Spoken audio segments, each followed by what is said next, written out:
Why do I keep ending up here again? It's a quiet question, one most people ask themselves in the dark, alone, after the breakup, after the job loss, after another betrayal that felt all too familiar. There is a hidden pattern beneath your life, one that has shaped your choices, your relationships, your reactions, without you even realizing it. Carl Jung called it the shadow, the unconscious part of you that you avoid, deny, or don't even know exists. And he warned, until you make the unconscious conscious, it will direct your life, and you will call it fate. This video is not about quick fixes, it's about revelation. A deep, unsettling recognition that the pain you keep repeating may not be bad luck, but a mirror. A sacred message from your psyche, asking you to wake up. The people you attract, the chaos you feel drawn to, the roles you keep playing, victim, savior, outsider, abandoned, are not coincidences. They are symbols, clues. Archetypes replaying a forgotten script written in childhood. And here's the truth. No one tells you. The pattern isn't random. It's intelligent. It's trying to protect you, even as it destroys you. But to escape it, you must first see it. And to see it, you must enter the very darkness you've spent your life avoiding. In this journey, we'll uncover why the same type of person keeps appearing in your life, how childhood pain became an invisible blueprint, what the shadow truly is, and why facing it is the key to your freedom, and most importantly, how to finally stop the loop. This is not psychology for the mind. This is psychology for the soul. If you've ever felt trapped in a life that doesn't feel like yours, if you've ever whispered, "I thought I healed this already," if you've ever feared you're the one keeping yourself broken, then you're exactly where you need to be. Let's begin. The secret cycle. Why you keep attracting the same pain. She thought he was different. This time it felt real, safe. But weeks later, the same arguments began, the same emotional distance, the same collapse, different face, same ending. Most people believe they're making conscious choices, that love, work, friendships, all of it, are products of logic or taste, but the truth is more haunting. You are drawn to the familiar, not the fulfilling. And the familiar is often rooted in pain. The psyche is patterned like a labyrinth. In childhood, long before we had language, we learned how love felt, even if it was conditional, chaotic, or absent. Those early emotional imprints became our internal blueprint. This is what love feels like. This is what I deserve. This is how I must behave to be safe. As adults, we don't remember this consciously, but our unconscious does, and it repeats the pattern, not to punish us, but in a desperate attempt to resolve what was once unbearable. So we find ourselves choosing partners who remind us of a parent. We stay in jobs where we feel invisible. We befriend people who drain us, and each time a part of us says, "Maybe this time I can fix it. Maybe this time I'll be enough." But healing can't come from repeating the story. It comes from rewriting it. Jung taught that the psyche will create symbolic situations, dreams, synchronicities, even real-world relationships that mirror back what remains unresolved inside. So when you ask, "Why do I always end up here?" the deeper question is, what inside me keeps leading me here? This is the secret cycle. It's not just emotional, it's archetypal. You are reenacting a myth that began before you were aware of yourself, a myth of abandonment or betrayal or unworthiness, and the players around you, lovers, friends, enemies, are cast in roles that match the script. But here's the twist. You are not just the actor, you are also the author.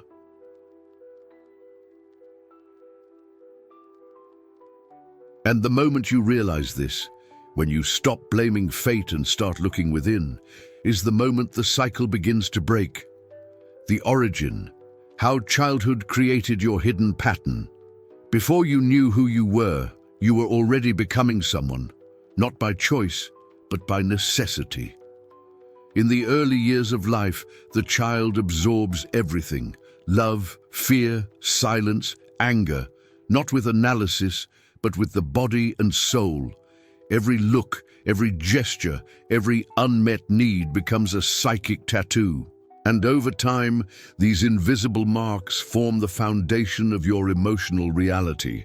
You learned quickly, crying might bring comfort, or it might bring punishment. Joy might be welcomed, or it might be too loud, too much, too dangerous. And so, the child adapts. It fragments. Parts of the true self are hidden away, too raw, too sensitive, too wild to be accepted. And in their place, a mask begins to form.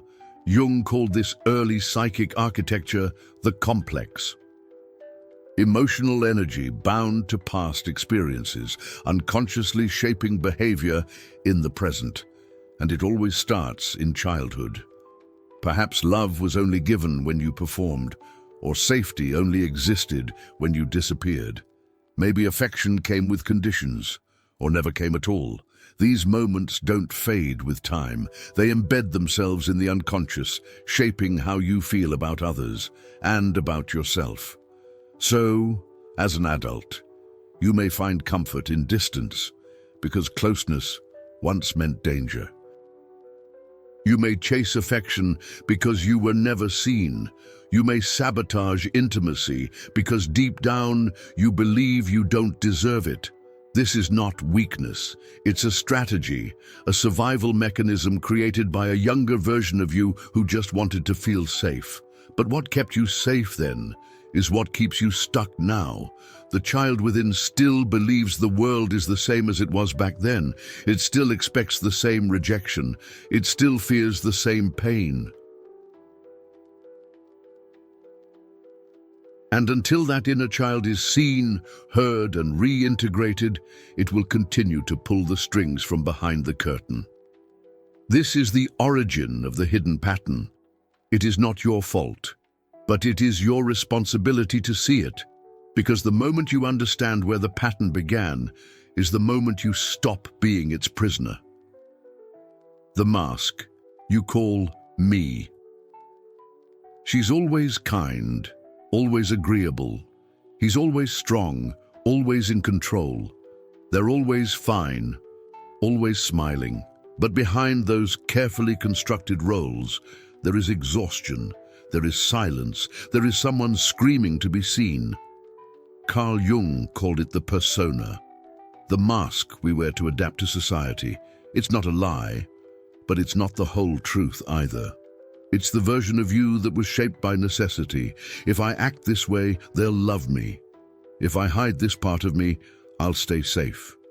If I become who they want, I won't be abandoned. And so, little by little, the authentic self is covered. Your rage is tucked away. Your softness is muted. Your needs are rewritten as weaknesses. And what remains is a socially acceptable version of you, polished, likable, digestible. But here's the tragedy. The longer you wear the mask, the more you forget it's a mask. You start to believe this is who I am, but it's not. It's who you had to become. The persona is not evil. It serves a function. It helps you navigate a world that often punishes vulnerability. But the problem begins when you over-identify with it, when you believe the role is the reality, a mother who believes she must always give, a man who believes he must never cry, a healer who never admits their own wounds. Eventually, the true self begins to rot beneath the surface, not from lack of worth, but from lack of air. And this inner suffocation leads to symptoms: anxiety, numbness, burnout, a persistent feeling of being disconnected from your own life. So ask yourself, who Who did I need to become to survive? What parts of me were never allowed to exist? And who might I be if I removed the mask? Because behind the persona lies the most terrifying and liberating truth. You are not who you think you are. You are far more chaotic, wild, sacred, broken, and whole than any mask could ever capture. And until you make contact with that forgotten self, the pattern will persist. Because the mask isn't just hiding you from the world, it's hiding you from you. The shadow. What you hide is controlling you. There are parts of yourself you don't talk about. Thoughts you push away, feelings you swallow, instincts you pretend you never had. You think you buried them, but they're not gone. They've simply moved underground. Jung called this hidden reservoir of denied emotions, urges, and truths the shadow, the dark half of the psyche. Not evil, but ignored, not dangerous, unless repressed. You see, the shadow is everything you learned was unacceptable as a child. The anger that got you punished, the sadness that made others uncomfortable, the desire that was labeled shameful, the brilliance that threatened someone else's power. So you split. You put on the mask, the persona, and you push the rest deep into the unconscious. But nothing buried stays silent. The shadow doesn't disappear. It leaks. It comes out as passive aggression. It comes out in addiction, judgment, resentment, perfectionism. It appears in dreams, in projections, in the way you see others and say, I would never be like that. But the more you deny your shadow, the more power it has. Because what you do not own, owns you. You may think you're in control, but if you've never looked into your shadow, then it is the one living your life. Every person you judge harshly, every trigger that lights you on fire, every toxic pattern you repeat. These are not signs of failure. They are invitations. The shadow is not your enemy, it's your map. It carries the raw material of your wholeness, your rage, your lust, your creativity, your hunger, your truth. When you face it, not with violence, but with compassion, you begin to integrate the parts of you that have been waiting silently for a home. To meet your shadow is to begin remembering who you were before you became who you had to be. And until you do, the pattern will persist. Not because you're broken, but because your soul is trying to return to itself. If you've ever felt like you're fighting something inside you that has no name, subscribe now. This is the journey you've been unconsciously preparing for. Projection. The other is your broken mirror. She irritates you, but you don't know why. He makes your skin crawl, though he's never wronged you. You fall in love too fast, or you push people away before they can see too much. And somewhere deep inside you whisper, why do they affect me so much? This is projection. Jung called projection one of the most dangerous psychological mechanisms because it disguises the inner world by placing it onto others. Whatever we reject in ourselves, we unconsciously see out there in the people around us. So, you disown your anger and see others as aggressive. You hide your neediness and resent people who always want attention. You bury your ambition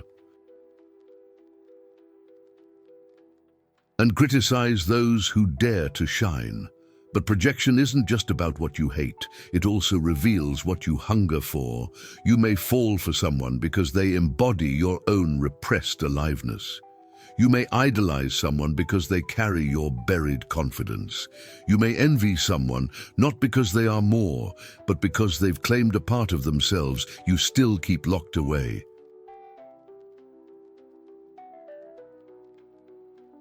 In this way, the people you attract, especially the ones who stir strong emotions, are symbols, not accidents. They're holding the mirror. And when that mirror cracks, when a relationship breaks down, when a friendship turns sour, When a stranger triggers your deepest wound, you're not seeing them. You're seeing you, your unloved self, your unheard self, your unintegrated self. That's why patterns repeat, not because the world is cruel, but because your psyche is still trying to show you what you've refused to see, and until you reclaim what you've projected, the judgment, the attraction, the fear, the awe, you will continue to dance with shadows in other people's bodies. But here's the healing truth. Every person who hurts you, every person who fascinates you, is a key to the parts of yourself you've been trying to escape. Projection is not the end.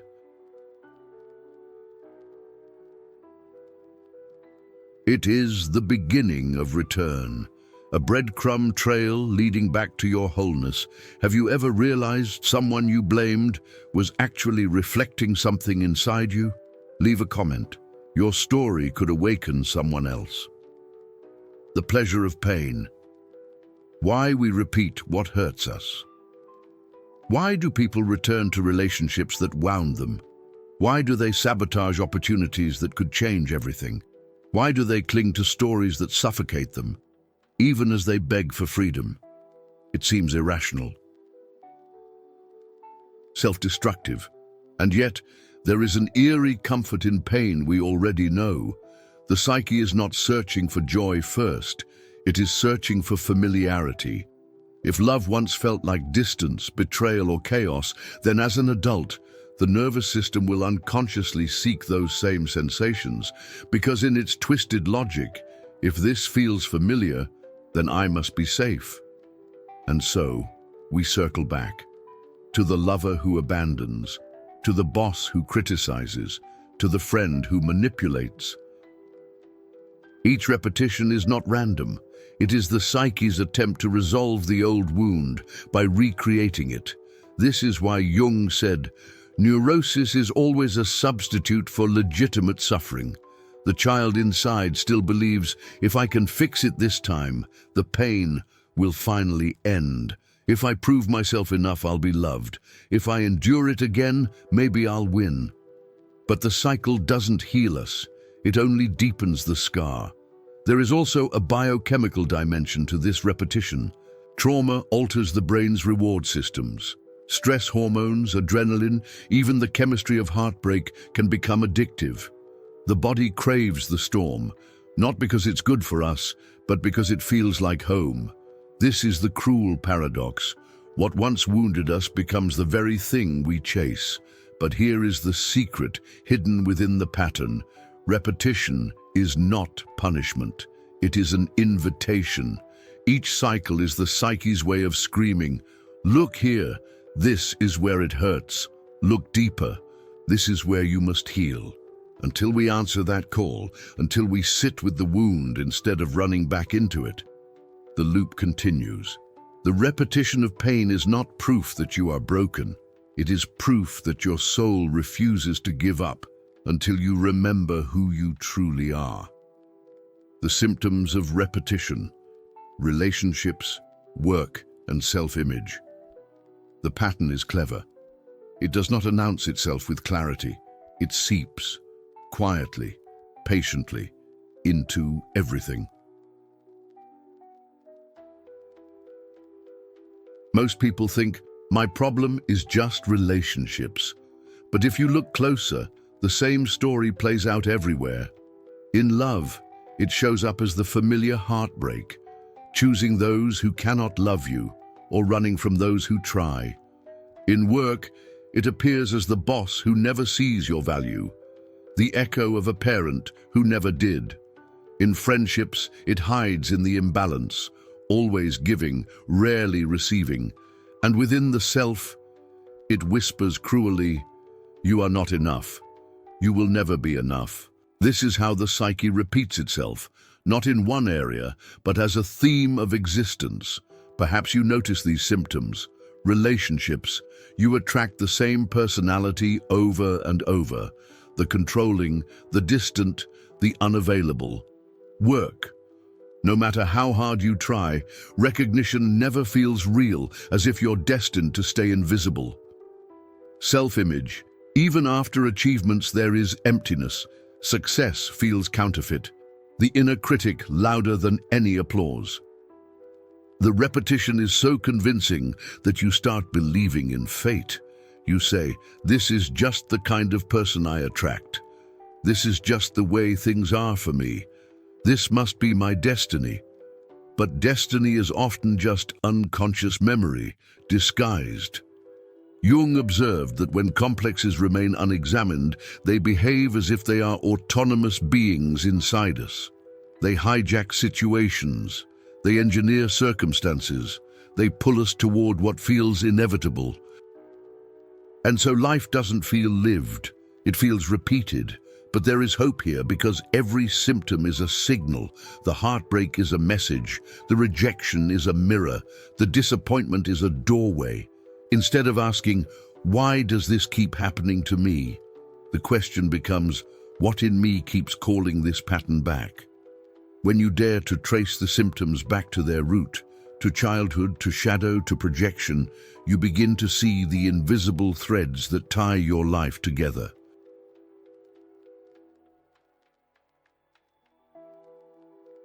And with awareness comes power.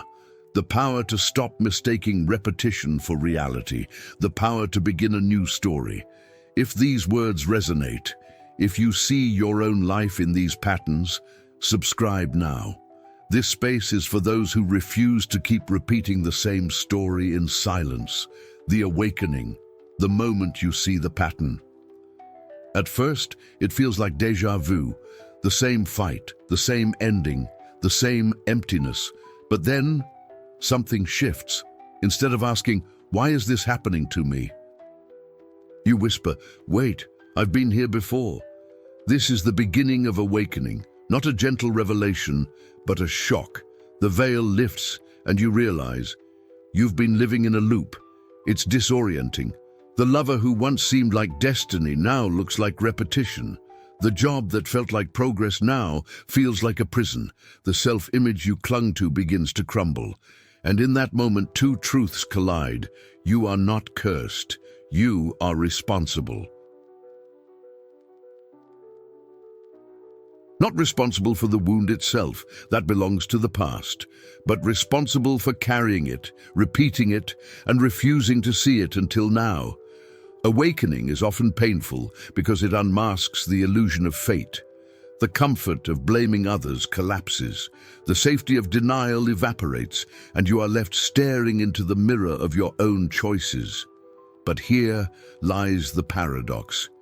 This pain is holy. For the first time, the unconscious becomes visible. You see the threads between childhood and now. You feel the shadow reaching for your attention. You notice your projections shaping reality. And suddenly, the question is no longer, why does this always happen? It becomes, what if I stop? This is the turning point of individuation, the journey Jung described as becoming who you truly are. It begins not with peace, but with rupture. Not with answers, but with clarity. The awakening moment is like standing at the edge of a labyrinth and realizing you've been walking in circles. But now, for the first time, you see the exit. It's not freedom yet, but it's the spark of freedom.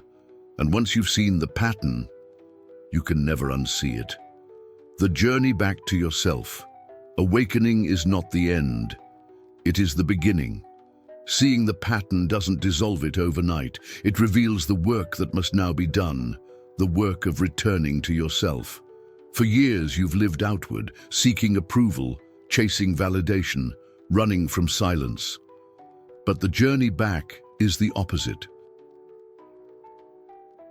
It is a descent, a willingness to face the parts of you that you once buried. Jung called this the path of individuation, the process of becoming whole, not perfect, not flawless, but real. The journey begins with honesty, admitting what hurts, naming what you fear, confessing what you truly desire, even if it terrifies you. Then comes compassion. Not the shallow kind offered by others, but the radical act of sitting with yourself, with your shame, your anger, your neediness, and whispering, "You are allowed to exist." This journey is not linear. Some days you will feel powerful, other days you will feel broken, but both are part of the healing.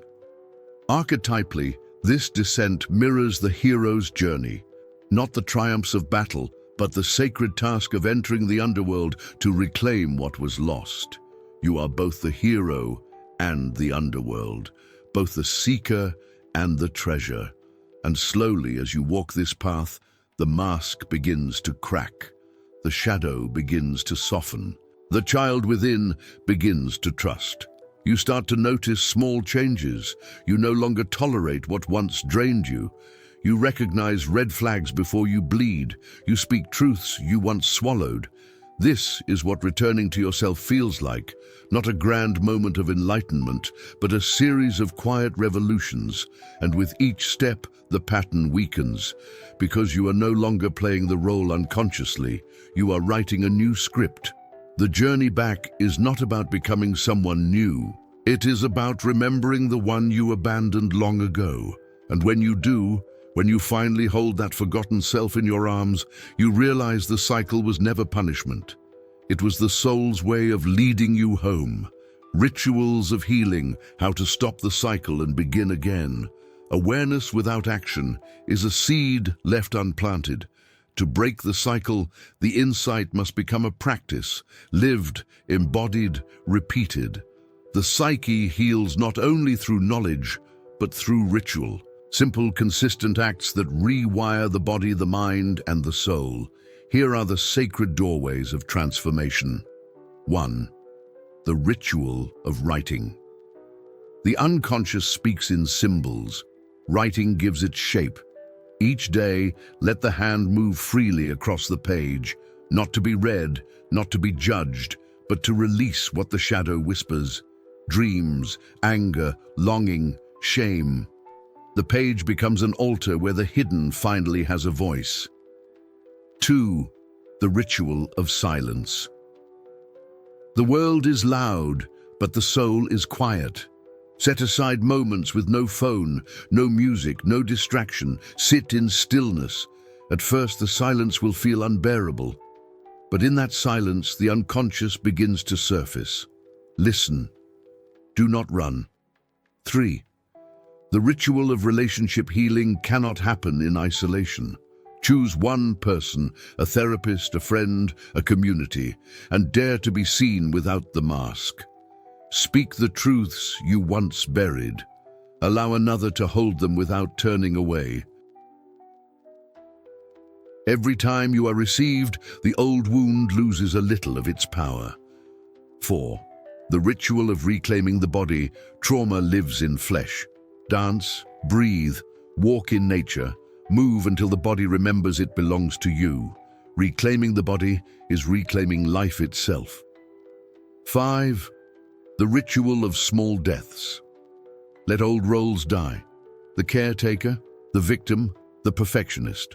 Each time you release a role that no longer serves you, you create space for the self to emerge. None of these rituals are dramatic. They are not about sudden miracles. They are about steady, deliberate acts of remembering. Healing is not linear. You will still feel the pull of the old cycle. But each time you return to these practices, you weaken its hold, until one day you realize the loop no longer controls you. The cycle ends not with force, but with presence. Not by erasing the past, but by integrating it. Not by becoming someone new, but by finally becoming who you always were. This is how the pattern breaks. Not in a single moment, but in the quiet rituals of a soul choosing itself again and again. You are not broken. You are remembering. So here you are. 10 chapters, one journey, countless mirrors. You've seen the cycle, how childhood pain becomes an adult's reality, how the mask hides the true self, how the shadow directs from the dark, how projection turns others into mirrors. and how repetition is both wound and invitation.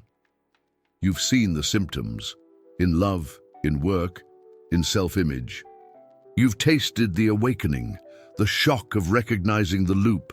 You've begun the journey inward, toward the shadow, toward the child, toward the forgotten self. And now you hold the tools, rituals that transform awareness into healing.